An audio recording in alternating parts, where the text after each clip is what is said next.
Right now, tensions between the US and Iran are extremely high, with reports of a potential military confrontation dominating headlines. US President Donald Trump has publicly stated he's considering a limited military strike on Iran to pressure its leaders into negotiating a deal that curbs the country's nuclear program, ballistic missiles, and regional proxy activities. He gave Iran roughly 10 to 15 days to reach an agreement or face bad things, with some sources indicating a decision could come within days, potentially as early as this weekend. This comes amid a massive US military buildup in the Middle East, one of the largest in decades. Multiple aircraft carrier strike groups, like the USS Abraham Lincoln and the approaching USS Gerald R. Ford, fighter jets, bombers, and other assets positioned for possible action. The goal appears to be forcing concessions after indirect talks in Geneva stalled over core issues like uranium enrichment limits, missile programs,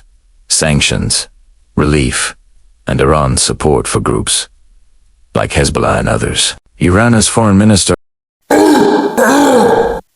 I'm smelling some like bullshit.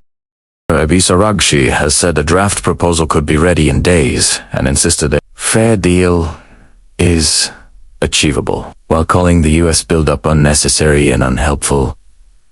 Tehran denies pursuing nuclear weapons, claims its program was set back by last year's US-Israeli strikes, which Trump previously called totally obliterated, and is reportedly fortifying nuclear sites, rebuilding missile facilities, and conducting drills, including with Russia to signal readiness. Iranian officials warn any US strike could trigger a broader regional conflict, potentially targeting US bases, shipping in the Strait of Hormuz, or Israel. On the domestic front inside Iran, the regime faces ongoing unrest from nationwide protests sparked earlier this year, economic collapse, water shortages, and harsh crackdowns including death sentences for protesters, expedited unfair trials, and risks to children among detainees. Human rights groups like Amnesty International are raising alarms about executions tied to the uprising. Some countries like Japan and Serbia have issued urgent advisories for their citizens to leave Iran immediately, due to exceptional information or escalating risks. Stock markets are reacting, for example.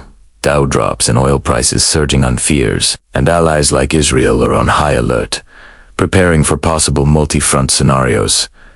If things escalate, diplomatic efforts continue but look increasingly overshadowed by military posturing. Many analysts see the two sides sliding toward conflict if talks fully collapse. In short, it's a high-stakes brinkmanship moment. Nuclear negotiations on the brink, massive forces mobilized, internal Iranian pressure mounting, and the threat of strikes potentially limited but with risk of wider war hanging over everything.